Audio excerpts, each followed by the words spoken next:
boa noite. Estes são os destaques desta quarta-feira, 21 de julho.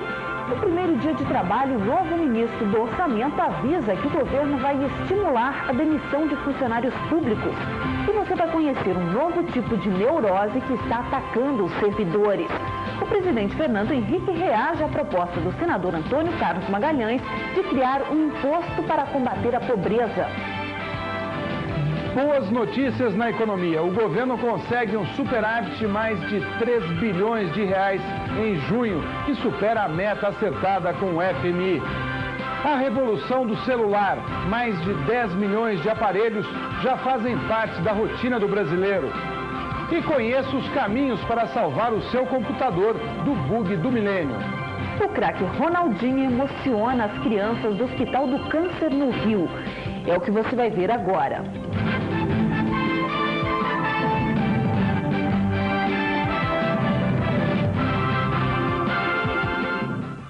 No primeiro dia de trabalho, o ministro do Orçamento, Martos Tavares, anuncia que o governo quer ampliar o plano de demissão voluntária dos funcionários públicos federais. O novo PDV está marcado para começar no dia 29 deste mês. O governo federal quer reduzir os gastos com o pessoal, que vem crescendo a cada ano. Em 98 foram 47 bilhões de reais. A previsão para este ano é de 52 bilhões.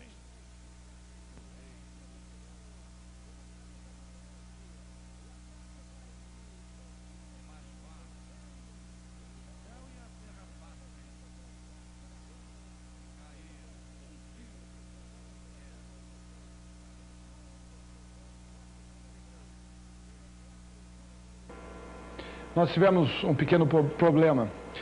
O celular invade o dia a dia do brasileiro. São 10 milhões de aparelhos vendidos em 6 anos. Uma revolução. O celular teve um momento de glória durante a pane dos telefones fixos. O aparelhinho foi a única salvação para quem não conseguia se comunicar. Alô? Pouco a pouco, eles foram aparecendo e ganhando um lugar cativo na vida das pessoas. O país já ultrapassou a marca de 10 milhões de celulares vendidos. Para se ter uma ideia do que isso representa, a telefonia fixa demorou 120 anos para alcançar esse número. A expectativa é de festejar outra marca até dezembro deste ano. 13 milhões de celulares vendidos. Um artigo que deixou de ser de luxo e que pode ser encontrado agora em todos os lugares. Até onde é proibido. O celular combina com o uniforme e com o terno e gravata. Já é acessório de moda e quebra um galhão no dia a dia. Edivaldo que o diga. No momento que você precisa mesmo, é a hora que é um refúgio para você. Não tem telefone público perto, o celular ajuda. Fernanda precisou do aparelho para escolher um presente. Eu tenho que comprar um presente de casamento com um primo. E aí eu liguei para minha mãe para descrever os objetos e discutir com ela ver o que ela acha. Deu certo? Deu certo, é muito prático, ótimo. Necessário para quem precisa ser achado, como Marcelo. Geralmente quando eu estou aqui em São Paulo, porque sou de Manaus, eu uso muito para se comunicar em Manaus. Tem aparelho para todos os gostos, de vários tamanhos. O menor tem mais fácil de carregar, tem mais acessórios. Mas cuidado na hora de escolher. Existe o aparelho que permite que o usuário planeje o quanto quer gastar. Nesse caso, as pessoas não pagam a assinatura de R$ 38. Em compensação, o minuto da chamada custa R$ 1,40. As tarifas dos demais celulares custam em média 37 centavos por minuto. Um celular perfeito para quem recebe muitas ligações. Com tantas opções à disposição, as empresas se preparam para atender melhor os clientes. Nesta central, por exemplo, são verificados problemas das mais de 900 mil chamadas por hora. Pode ser que, evidentemente, alguma área ou algum telefone não esteja funcionando. A gente vai correr atrás dessas melhorias porque é nossa intenção melhorar a qualidade para todos os usuários. E como salvar o seu computador do bug do milênio? A resposta para essa pergunta nós fomos buscar na Fenasoft. A feira reúne os especialistas em informática. Ele está de olho nos computadores para transformar o Réveillon do ano 2000 numa noite de terror. O bug do milênio pode enlouquecer também muitos eletrodomésticos e aparelhos que têm timer para programar gravações e tarefas futuras. Videocassete, micro-ondas, lavadora. Como esses aparelhos reconhecem o ano pelos 2 últimos dígitos, 99 passará a ser 00. E ao invés de 2000, eles voltarão ao ano de 1900. Um problema para milhões de usuários no mundo inteiro. A Relações Públicas Gisele Pimentel foi buscar ajuda na FenaSoft, a maior feira de informática do país. Ela trabalha em casa com um computador antigo, modelo 486, que será atingido pelo bug. E não vai aceitar certos comandos, então vai ser uma máquina inútil. Acompanhamos a procura, as dúvidas e a pechincha de Gisele. Nesse instante, ela encontrou um programa em CD-ROM que promete resolver parte do problema. Qual o preço desse aplicativo? R$45. Tá certo, R$45. O que você achou? Vamos pesquisar mais, né? Após 1 hora de caminhada, Gisele encontra uma outra solução. Esta placa, que instalada dentro do computador, promete acabar com o fantasma do bug do milênio. Qual é o preço? O preço é R$85. Vamos continuar a pesquisa? Todos os computadores fabricados antes de 1995 vão sofrer com o bug do milênio. Agora, se você comprou o seu após 95 e surgir o problema, não fique com o prejuízo. Existe uma lei brasileira que protege o consumidor e responsabiliza quem vendeu o computador. Se houver um problema, ir na loja, ir no fabricante e pedir que troque o equipamento ou que troque o sistema. E a Relações Públicas Gisele, hein? 3 horas depois de andar a feira inteira, se informar e conhecer os produtos, ela resolveu adiar a compra. Vou procurar um amigo meu que é consultor e volto aqui amanhã ou depois para resolver esse problema. Pelo menos eu sei que meu computador eu não vou ter que jogar fora. Vamos ver agora a matéria sobre a demissão voluntária dos funcionários públicos. O governo federal quer reduzir os gastos com o pessoal, que vem crescendo a cada ano. Em 98 foram 47 bilhões de reais. A previsão para este ano é de 52 bilhões. O governo vai lançar um novo PDV, Programa de Demissão Voluntária, a exemplo do que fez em 96. No primeiro programa, mais de 20 mil servidores pediram demissão. Agora o governo espera uma adesão maior. As regras e os incentivos vão ser anunciados na semana que vem. Ficam fora do programa servidores das áreas onde o governo está realizando concurso público. Não tem nenhuma razão para tu ficar com medo, não ficar com nenhum receio. É uma decisão de cada um. Vai ser dado um incentivo segundo a avaliação de cada um. Segundo como cada um vê as suas oportunidades no setor privado, pode pedir ou não dispensa. Além do programa de demissão voluntária, o governo federal vai dar incentivos para que o servidor peça licença do cargo sem remuneração.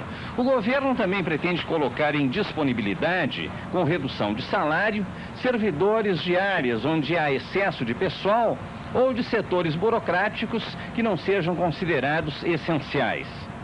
Uma nova doença está atingindo o trabalhador brasileiro e o maior vilão é o medo do desemprego. Os estudiosos já definem o problema como a neurose do trabalho.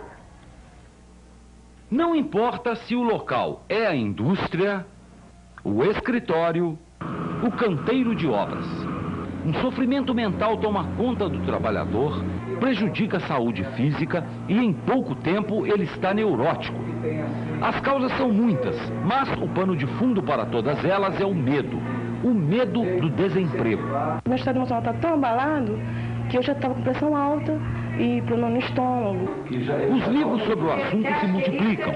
A professora Hilda Alevato acaba de lançar um sobre neurose no trabalho, onde define a síndrome louco-neurótica, uma manifestação doentia de empregados em ambientes em crise. A psiquiatra Silvia Jardim organizou uma coletânea de estudos sobre o tema chamada A Danação do Trabalho. Para ela, o fantasma do desemprego já não é a causa, mas a própria doença. A saúde psicossocial dos indivíduos, das famílias, das comunidades. Né? Nesse sentido, o desemprego é doença. Foi no serviço público que os estudiosos detectaram primeiro a neurose do trabalho. O que antes era um sonho de milhares de trabalhadores acabou se transformando num pesadelo. E a Universidade Federal do Rio de Janeiro é um bom exemplo disso.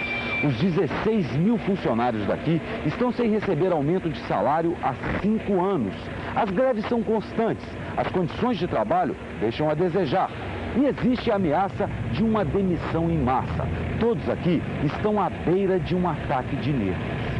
Eu tive uma pressão imensa no trabalho. A terapia em grupo está sendo remédio para mais de 2 mil servidores públicos da universidade para superar os problemas. As reuniões são assim, coordenadas por uma psicóloga. Pessoas que chegam aqui e começam a perceber que realidade é essa, onde é que está o seu desejo, onde está o seu prazer, o que ela pode fazer com tudo isso, né? Porque falta. E a falta é um grande buraco no ser humano. A neurose atinge desde faxineiros a professores, que se sentem oprimidos no ambiente de trabalho. Acho que é a pior coisa que se pode acontecer para o ser humano, né? Perder o emprego, porque hoje em dia ninguém mais consegue trabalhar. Situação braba, né? Eu cheguei no fundo do poço mesmo. A seguir, na guerra de propaganda entre a Kaiser e a Ambev, as duas podem sair atingidas. E o senador Antônio Carlos Magalhães disputam a paternidade da ideia da criação de um imposto para combater a pobreza. O senador Eduardo Suplicy, que tem projeto semelhante, também entrou na briga. O senador Eduardo Suplicy foi ao presidente do Senado para dizer que foi ele quem primeiro assumiu a defesa de uma renda mínima para os mais pobres. Isso com um projeto apresentado em 91. Até hoje esse projeto está parado na Câmara depois de ser aprovado no Senado. Suplicy também disse ao senador Antônio Carlos Magalhães que no ano passado apresentou o projeto que cria um fundo para a pobreza. Outro projeto que não recebeu maior atenção. Agora Suplicy está mais otimista. Se o senador ACM conseguir aprovar um imposto para a pobreza, Suplicy quer que o programa dele de renda mínima seja posto em prática. O presidente Antônio Carlos Magalhães me disse hoje, quando eu conversei com ele pelo telefone, que vamos casar a ideia da renda mínima com este imposto contra a pobreza. O presidente Fernando Henrique de Lima, no Peru, também assumiu a paternidade pela ideia de se criar um imposto para a pobreza. Ele disse que a proposta do senador Antônio Carlos Magalhães não é nenhuma novidade. O presidente lembrou que, quando era senador, apresentou a mesma proposta sob a forma do projeto do imposto sobre grandes fortunas e desafiou o Congresso a colocar em votação o projeto, embora no ano passado o próprio governo tenha desqualificado o imposto sobre grandes fortunas. O presidente Fernando Henrique merece todo o meu apreço. Agora, é alguma coisa a mais do que o projeto das grandes fortunas. Até porque o projeto das grandes fortunas, em vários países, não deu certo. E eu acho que esse que nós desejamos vai dar certo, inclusive com o apoio do presidente Fernando Henrique. O que o senador Antônio Carlos Magalhães está propondo é o imposto Robin Hood, aquele que tira dos ricos para dar aos pobres. Ninguém pode ser contra essa ideia, porque afinal, desde os tempos do Brasil colônia, nós tivemos muito mais impostos Hood Robin, quer dizer, aqueles que tiravam dos pobres para dar aos ricos. O ACM, ao contrário do que se pensa, não age emocionalmente. Tudo que ele faz é milimetricamente calculado. Ele pesa os prós e os contras e, não raro, manda fazer pesquisas. Mas duas perguntas surgem dessa proposta. A primeira é se não vai acontecer com esse novo imposto, se for aprovado, aquilo que aconteceu com a CPMF, com o imposto sobre o cheque, que era também feito para gerar recursos exclusivamente para a saúde pública e acabou, segundo o próprio governo reconhece, tendo pelo menos a metade sido utilizada em outras atividades. Uma segunda pergunta é se o ACM pode ganhar realmente apoio junto às massas, mas se não vai perder, com essa proposta, apoio junto às elites e especialmente junto à classe média, que é aquela que no frigir dos ovos paga todas as contas. Mas de qualquer maneira, é sempre muito bom a gente ouvir falar em Robin Hood em terra de Hood Robin. A Justiça Federal de Minas suspende a cobrança da CPMF no Estado. A liminar foi concedida ontem ao Ministério Público Federal, que entrou com uma ação civil pública pedindo o cancelamento do imposto. Caso os bancos descumpram a decisão, a União terá que pagar multa diária de R$ 1 milhão. O dono deste posto fez as contas. O desconto do 0,38% da contribuição provisória sobre movimentação financeira, a CPMF, significa um prejuízo mensal de R$ 750, um rombo no faturamento que vai para os cofres da União. O governo federal espera arrecadar em um ano cerca de 17 bilhões de reais com a CPMF. Só em Minas, a contribuição gerou uma receita de 15 milhões de reais desde que o imposto voltou a ser cobrado em junho. Um reforço de caixa que o Ministério Público Federal no Estado considera inconstitucional. O pedido de cancelamento da cobrança se baseou em uma ação similar feita pelo Ministério Público do Rio Grande do Sul. O procurador da República em Minas aponta 9 irregularidades na cobrança da CPMF. Dentre elas, um erro do Congresso Nacional na tramitação da emenda constitucional que reeditou o imposto. O processo de votação da emenda não foi respeitado. Por quê? Foi aprovado no Senado, foi enviado à Câmara, a Câmara fez uma pequena alteração, e em virtude dessa alteração o projeto deveria retornar ao Senado, o que não ocorreu, a Câmara simplesmente promulgou. Hoje, em Belo Horizonte, as agências bancárias continuaram a cobrar normalmente o imposto. Os bancos alegaram que ainda não foram notificados oficialmente. Apesar de ser provisória como a CPMF, a decisão da 16ª Vara da Justiça Federal foi festejada por muitos contribuintes. Espero que ele acabe, viu? Está um pouco difícil, o governo joga pesado, mas eu espero que muito breve a gente acabe com esse imposto, que no início era muito benéfico, aquele 0,2 muito benéfico. Mas não teve finalidade. Agora passou para 3,5, daqui a pouco está 4, está 5 e não sei, nós vamos parar com isso. A Receita Federal quer aplicar multas milionárias a várias pessoas investigadas pela CPI do Judiciário.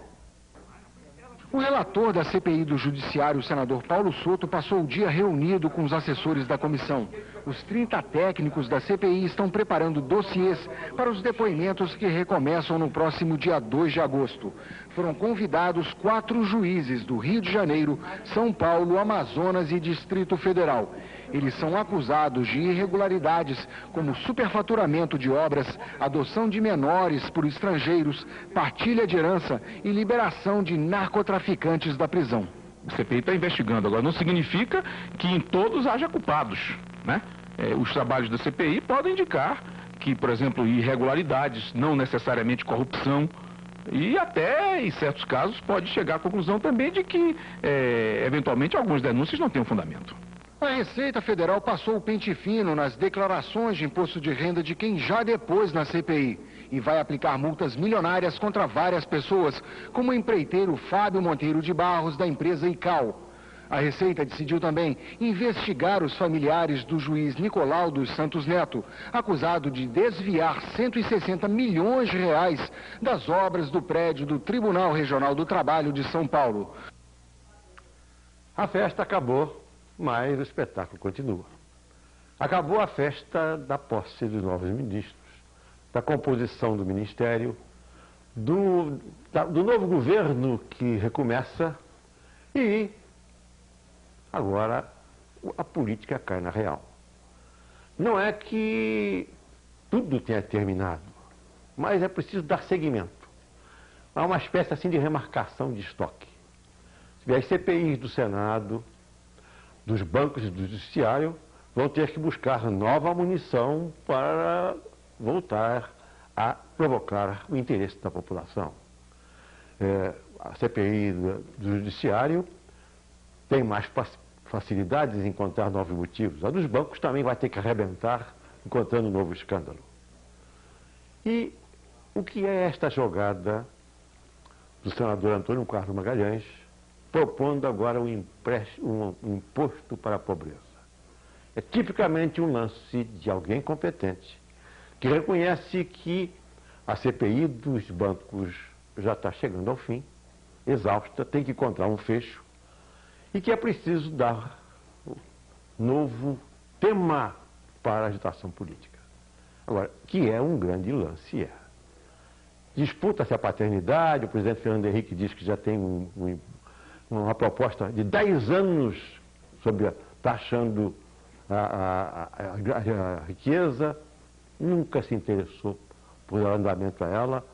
O senador Suplicy reconhece que do lado da oposição ele não tem bala na agulha para aprovar e tenta fazer um acordo com a CM, mas é evidente que trata-se do recomeço do novo governo. E cada um tem que encontrar uma coisa nova para que a chama não apague. Pois como diz aquela velha canção, a vida é uma roleta. Gira, gira, gira. Façam o jogo, senhores. Cláudia. Depois de 5 dias de busca... 10 quilômetros da costa de Martha's Vineyard, em Massachusetts, onde o avião monomotor de John deveria ter pousado na noite de sexta-feira passada. O corpo estava a 30 metros de profundidade entre os destroços do avião. Os corpos de Carolyn e Lauren Bessette foram encontrados na tarde de hoje. O senador Ted Kennedy e os filhos acompanharam as buscas no local. A má visibilidade e a baixa temperatura da água dificultaram o trabalho de busca. No início da tarde, o presidente Bill Clinton elogiou o esforço da Guarda Costeira americana. O presidente lembrou de John como um homem sensível que honrou o sobrenome Kennedy. Em Nova York, os americanos ergueram um santuário improvisado e continuam a depositar pequenas lembranças em frente ao prédio de John.